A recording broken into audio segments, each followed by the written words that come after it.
Fascist Awami League নিষিদ্ধ হয়েছে আলহামদুলিল্লাহ।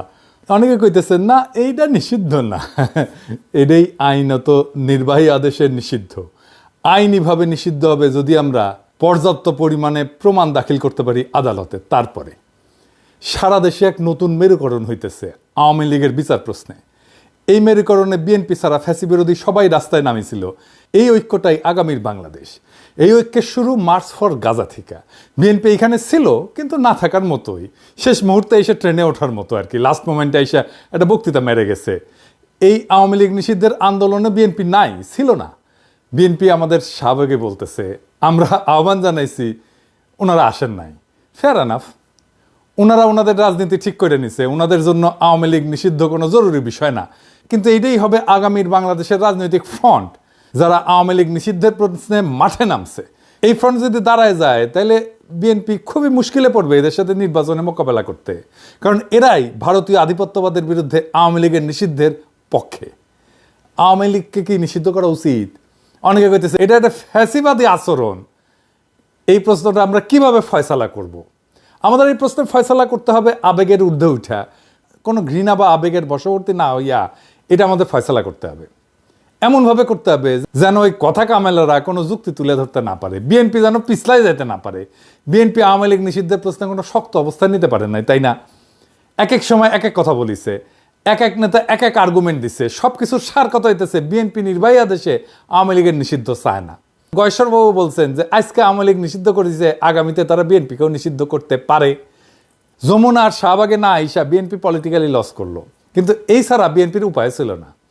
এটাই সেই পলিটিক্যাল লাইন যেটা বিএনপি গ্রহণ করেছে। আবার বিএনপির চেয়ারপারসন মানে খালেদা জিয়ার উপদেষ্টার কথা শুনেন, জোগাড়টার কথা শুনেন। যে খেলা জড়াইছে এই ছেলে পেলেদেরকে নিয়ে, আমি তো বলি ন্যাশনাল এনসিপি না, ন্যাশনাল চিলড্রেন পার্টি।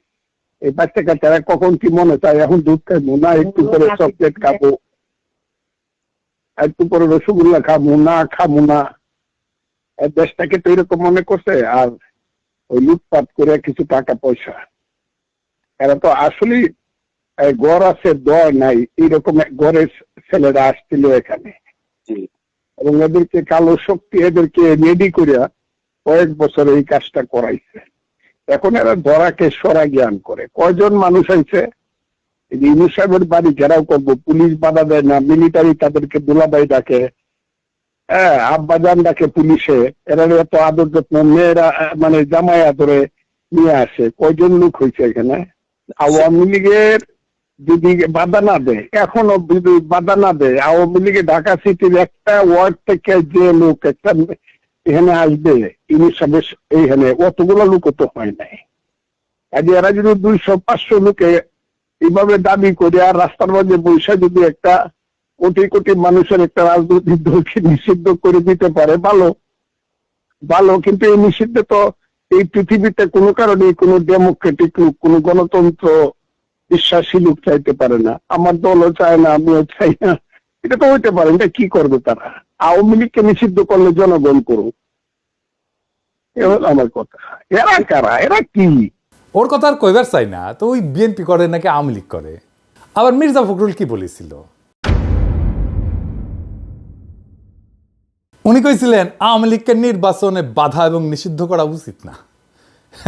কইছিলেন রাজনৈতিক দল হিসেবে কাউকে বাধা দিতে পারি না আওয়ামী লীগ নিষিদ্ধের বিষয়ে ফখরুল। আবার এখন কইতেছেন 18 কোটি মানুষ আওয়ামী লীগকে চায় না।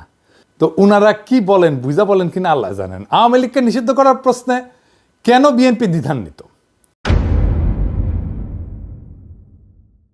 কারণ তারা মনে করতেছে যে বাংলাদেশে ইসলামপন্থীদের উত্থান হয়েছে, তারা একা ইসলামপন্থীদের ঠেকাইতে পারবে না।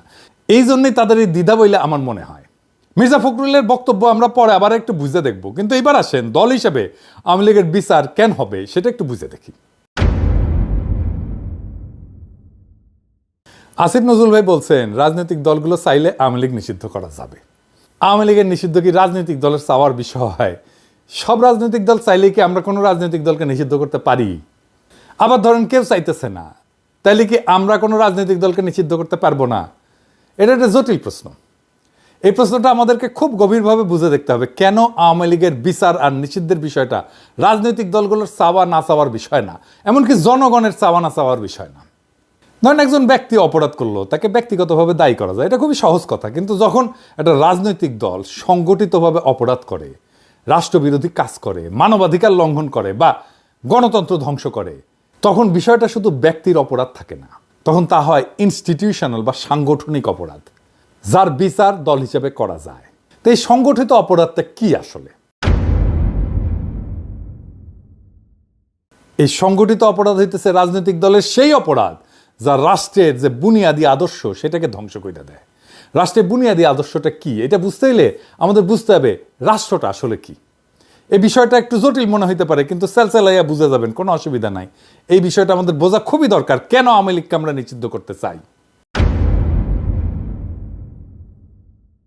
রাষ্ট্র আমাদের সবার সার্বভৌম ক্ষমতার একটা অংশের সমষ্টি, মানে সবার, আপনার আমার সবার সার্বভৌম ক্ষমতার একটা অংশ আমরা দিয়া রাষ্ট্রটাকে বানাই। যে আমরা রাষ্ট্রকে দিয়া, ওই সার্বভৌম ক্ষমতা রাষ্ট্রকে দিয়া তারা শক্তিশালী করি। কেন করি? কারণ সে আমাকে রক্ষা করবে, এটা রাষ্ট্রের দায়িত্ব। ধরেন আমরা কেউ মারল, একজন মর্যাদাবান মানুষ হিসেবে আপনার আমার দায়িত্ব হচ্ছে পাল্টা মাইট দেওয়া, তাই না? যে আমরা মারছে, আমরা পাল্টা মাইট দিই না। কেন দিই না? আমি আমার পাল্টা মার দেওয়ার ক্ষমতাকে রাষ্ট্রের হাতে অর্পণ করি আর বলি আমার এই ক্ষমতা নাও, আর আমারে যে মারছে তার বিচার করো। এই যে রাষ্ট্রের সাথে আমার বোঝাপড়া, জনগণের যে চুক্তি, আমি যে কইলাম যে আমার ক্ষমতা নাও, তুমি এটার বিচার করবা, এটাই হইতেছে সংবিধান। আমার রাষ্ট্রের কাছে নিবেদন করার শক্তি নিয়ে তৈরি হয় রাষ্ট্রের প্রতিষ্ঠান, পুলিশ হয়, আর্মি হয়, আদালত হয়, নির্বাচন কমিশন হয়, আমলাতন্ত্র হয়। তাহলে রাষ্ট্রের মৌলিক কাজ হতেছে নাগরিকের সুরক্ষা দেওয়া। সরকার আমরা নির্বাচন করি এই রাষ্ট্রকে চালানোর জন্য, সে আমার আপনার চাকর, কিন্তু সেই যখন মালিক হইয়া বসে আর রাষ্ট্র যেটার মালিক সেটা দখল নিয়ে নেয় আর আমার বিরুদ্ধেই কৃপান তোলে, আমারে সুরক্ষা কি? আমি হয়ে যাই জুলুমের শিকার, আমারে ক্রসফায়ারে দেয়, আমারে গ্রুম করা হয়, আমার সম্পদ লুট করা হয়। সে বলতে থাকে এটা আমার দেশ, আমার বাবা স্বাধীন করেছে, আমি দেশের মানুষকে খাওয়াই, আমি এটা করে দিয়েছি, ওইটা করে দিয়েছি, আমি তো বলে দিয়েছি, সব বন্ধ করে বসে থাকবো, আমি টিভি চ্যানেল দিয়েছি, আমি মোবাইল দিয়েছি, আমি উন্নয়ন করেছি, আমি আমি আমি আমি আমি আমি এইটা একটা রাষ্ট্রের সাথে, ওই নাগরিকের সাথে কন্ট্রাক্টের বরখেলাপ। এটাই রাষ্ট্রের বুনিয়াদী বৈশিষ্ট্যকে ধ্বংস করা। এই দলকে রাষ্ট্রে থাকতে দেওয়া যাবে না, এটা ক্যান্সার। এটাকে কাইটা ফেলে না দিলে আপনাদের মেরে ফেলবে। সব দল যদি চায়, সব মানুষ যদি চায় না এই দল থাকুক, তাও এটারে থাকতে দেওয়া যাবে না। মির্জা ফখরুল বলেন যে জনগণ সিদ্ধান্ত নেবে আওয়ামী লীগ থাকবে নাকি থাকবে না। এটা একটা বুলশিট। এটাতে বোঝা যায় উনি রাজনীতি বিষয়টাই বুঝেন না, অথবা ইচ্ছা কইরা বিভ্রান্ত করতেছেন। আওয়ামী লীগকে নিষিদ্ধ করা জনগণের সিদ্ধান্ত নেওয়ার বিষয় না, এটা আগে আলাপ করছে কেন, আর একবার একটু বুঝে দেখি। কোন দল তাদের আদর্শ বা রাজনীতি একটা গণতান্ত্রিক রাষ্ট্র সহ্য করতে পারবে কিনা, এই সিদ্ধান্তগুলো নির্ধারিত হয় মূলত আইনের শাখা বা জুরিসপ্রুডেন্স এবং রাজনৈতিক দর্শনের আলোকে। এগুলোর সাথে জনমতের কোনো সরাসরি সম্পর্ক নাই, এটা জনমতের বিষয়ই না, এটা একটা আইনি বিষয়, এটা একটা রাজনৈতিক দর্শনের বিষয়। জনমত দিয়ে তাইলে কি করা হয়? জনমত দিয়ে করা হয় রাষ্ট্র কেমন হবে, কি ধরনের ন্যায় বিচার ভিত্তিক কাঠামোর উপরে দাঁড়াবে, সেটাই জনমতের মূল ফয়সালা। এই জনমতের ভিত্তিতে রাষ্ট্রে যে একটা ইনসাফের কাঠামো গড়ে ওঠে, ইনস্টিটিউশন গড়ে ওঠে, আমরা যেটাকে ইনস্টিটিউশন বলি, সেইটাই আইন প্রয়োগের মাধ্যমে কার্যকর হয়। কখনো কখনো জনমত রাষ্ট্রীয় ফাউন্ডেশনের, এই বুনিয়াদী ফাউন্ডেশনের পরিপন্থী হতে পারে। সেই পরিস্থিতিতে জনমতে তোয়াক্কা করা যাবে না। রাষ্ট্রকে সিদ্ধান্ত নিতে হবে যে তার ন্যায় বিচারমূলক কাঠামো অনুযায়ী এইটা তার ফাউন্ডেশনের পরিপন্থী কিনা। যেমন ক্রসফায়ার, পুলিশ হেফাজতে নির্বাচন, গণধোলাই, এই সমস্ত অনেক দেশে জনপ্রিয় হতে পারে, পাবলিক পছন্দও করতে পারে, কিন্তু তার রাষ্ট্রের মৌলিক ন্যায় বিচার এবং ভাবনার পরিপন্থী। সুতরাং এইগুলা বিচার ব্যবস্থার দৃষ্টিতে খুন, টর্চার, অ্যাটেম্প টু মার্ডার, এইসব ফৌজদারি অপরাধ হিসেবে গণ্য হবে। এইখানে জনমতের দোহাই দিয়া অপরাধের অস্বীকারের কোনো সুযোগ নেই। এই একই যুক্তিতে কোনো রাজনৈতিক দলকে নিষিদ্ধ করা হবে কিনা সেটা নির্ধারিত হবে রাষ্ট্রের মৌলিক ন্যায় বিচার এবং রাজনৈতিক আদর্শের সাথে ওই দল সঙ্গতিপূর্ণ কিনা তার উপরে।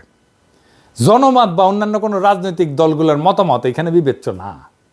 যদি আওয়ামী লীগ আদর্শিকভাবে ফ্যাসিস্ট হয় এবং সন্ত্রাসবাদ হয় তাদের রাজনৈতিক কৌশল, তাহলে বিএনপি বা অন্য দল তাদের টিকায় রাখার পক্ষে থাকলেও রাষ্ট্র তাদের নিষিদ্ধ করতে বাধ্য, কারণ এইটা রাষ্ট্রের ফাউন্ডেশনের বিরোধী, এটা রাষ্ট্রকেই ধ্বংস করে ফেলবে।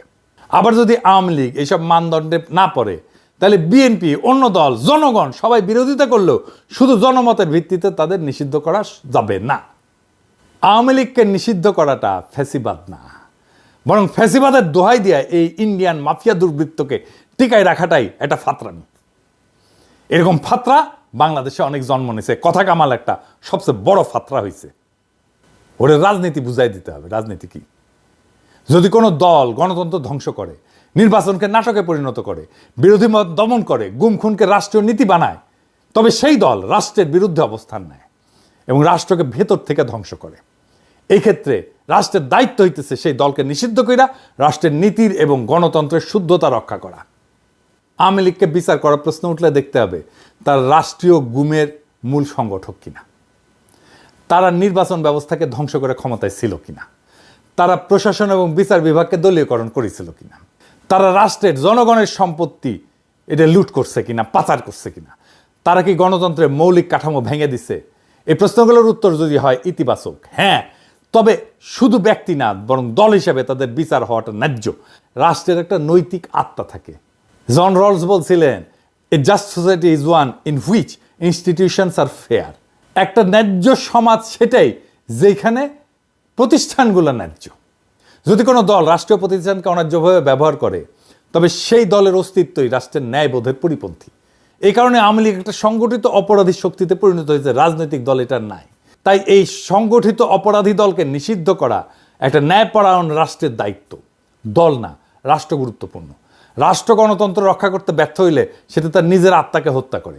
আওয়ামী লীগ যদি বারবার প্রমাণ করে তারা গণতন্ত্র, মানবাধিকার, আইনের শাসনকে ধ্বংস করেছে, তবে সেই দলের প্রতি সহনশীলতা নয় বরং আইনি এবং নৈতিক বিচারে নিষিদ্ধ করাই হবে প্রকৃত প্রগতিশীলতা। দেখেন, মুজিবের আমলে এইটা স্বৈর শাসন আনছে না, আবার হাসিনার আমলে ফ্যাসিবাদ। একই দল তো, তাই না? একই দল তো বাকশাল করছে, একই দল হাসিনা করছে, একই দল হাসিনা ফ্যাসিবাদ করছে।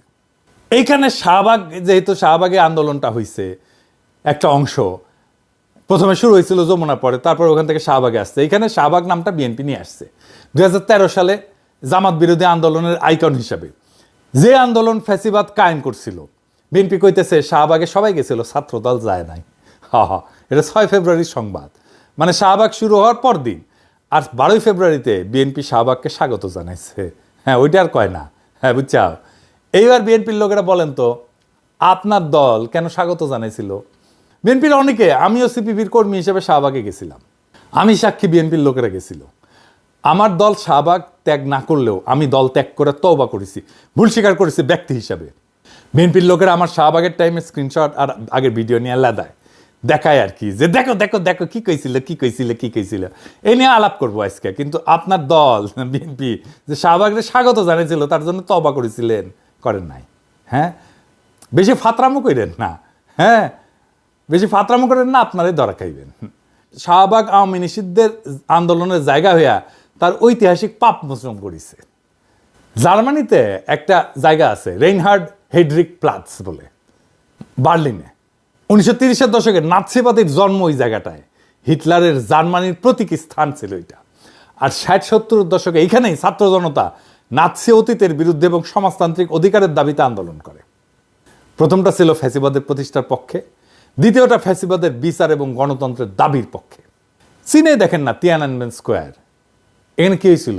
1949 সালে কমিউনিস্ট পার্টির বিজয় ঘোষণা করা হয়েছিল এবং গণচীনের প্রতিষ্ঠার আনুষ্ঠানিকতা এই স্কোয়ারে হয়েছিল। আবার 1889 সালে, তখন আমরা ছাত্র, কেবল ছাত্র জীবনের শেষ দিকে, সে একই স্কোয়ারে ছাত্র তরুণদের গণতন্ত্র এবং রাজনৈতিক সংস্কারের পক্ষে বিশাল বিক্ষোভ হয়েছিল।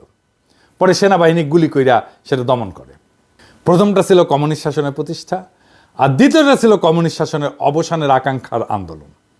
তো শাহবাগের টাইমে আমি একটা বক্তব্য দিয়েছিলাম, সেটা আরও অনেক দিয়েছিলাম, কিন্তু একটা বক্তব্যই ঘুরে ঘুরে বেড়ায়, আপনারা নিশ্চয়ই দেখেছেন। আগে বক্তব্যটা শোনেন, আমি নিজেই দেখাচ্ছি, শুনেন। একটা জিনিস বুঝতে হবে, Jamaat was not a mere collaborator. Jamaat was part of East Pakistan provincial government. তারা 4টা মন্ত্রী ছিল, commerce, revenue, industry and education.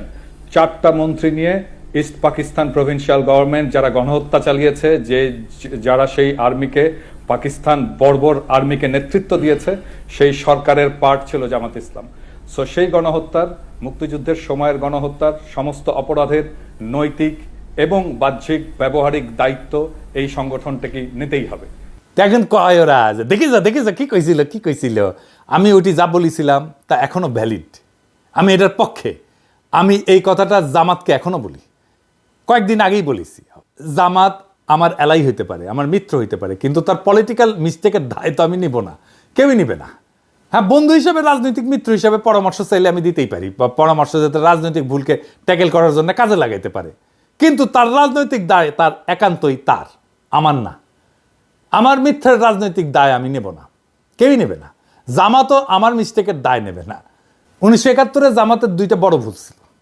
না, পাকিস্তানের অখণ্ডতা রক্ষা করতে চাওয়াটা কোনো অপরাধ না, ভুলও না, এটা একটা অনেস্ট পলিটিক্যাল পজিশন। সমস্যা হয়েছে 25শে মার্চ রাতে একটা গণহত্যা হয়েছিল, এটা জামাত নিজেও স্বীকার করে। কি জামাতের ভাইরা, আপনারা স্বীকার করেন না?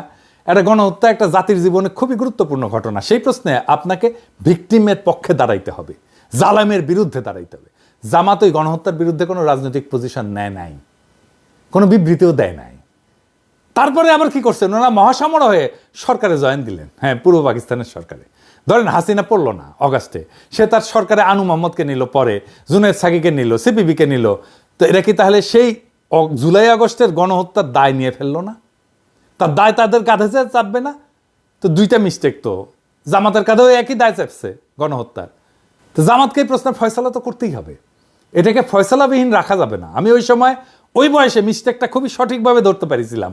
চালান এটা বরং বোঝাবে যে আমি কোনো পলিটিক্যাল মিস্টেক করি নাই। আওয়ামী লীগ নিষিদ্ধ হয়েছে, এটা কোনো প্রতিশোধ বা কোনো প্রতিহিংসার বহিঃপ্রকাশ না, এটা হইল রাষ্ট্রের আত্মরক্ষার একটা জরুরি পদক্ষেপ। এই সিদ্ধান্ত কেবল রাজনৈতিক না, এটা ন্যায় বিচারের প্রশ্ন, ইনসাফের প্রশ্ন।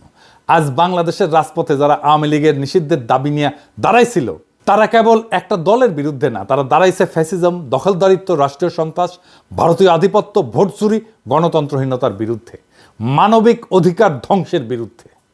বিএনপি এই ইতিহাস ঘন মঞ্চে থাকতে পারল না, আফসোস। তাতে কিছু আসে যায় না, ইতিহাস অপেক্ষা করে না। যে ফ্রন্ট আজকে রাজপথে নামছে তারাই ভবিষ্যতের বাংলাদেশ রচনা করবে। এই লড়াই কোনো দলের পক্ষে বা বিপক্ষে না, এই লড়াই একটা নতুন রাষ্ট্রচিন্তার পক্ষে, যেখানে জনগণ হবে মালিক, রাষ্ট্র হবে তাদের রক্ষক, আর আইন হবে সকলের জন্য সমান। ফখরুল সাহেবরা যতই বলুক নিষিদ্ধ করা উচিত না, জনগণ আজ সিদ্ধান্ত নিয়ে ফেলছে, এই দল আর রাষ্ট্রে থাকতে পারবে না। কারণ এই দল জনগণের উপর চালাইছে যুদ্ধ। এই দল আদালত, প্রশাসন, নির্বাচন সবকিছু ধ্বংস করে নিজের জন্য একটা ব্যক্তি নির্ভর ফ্যাসিস্ট রাজত্ব কায়েম করছিল। এখন সময় আসছে জনগণের রাষ্ট্র পুনর্গঠনের। যারা আওয়ামী লীগের বিচার চায়, নিষিদ্ধ চায়, তারাই আজ বাংলাদেশের আসল গণতান্ত্রিক শক্তি। ইতিহাস একদিন বলবে এই নিষিদ্ধই ছিল গণতন্ত্র পুনরুদ্ধারের প্রথম পদক্ষেপ। আর এই যাত্রা যেটা শুরু হয়েছে সেটা কোনো একক নেতার না, কোনো দলীয় কৌশলেরও না, এটা জনগণের বিপ্লব, এটা আত্মার দাগ। এই আওয়ামী লীগের নিষিদ্ধ করে আমাদের যেই যাত্রা, সেটা ইতিহাসের শুরু, শেষ না। আমরা এটার শেষ পর্যন্ত নিয়ে যাব, জনগণের বিপ্লবকে চূড়ান্ত লক্ষ্যে পৌঁছে দেব ইনশাল্লাহ। ইনকিলাব জিন্দাবাদ।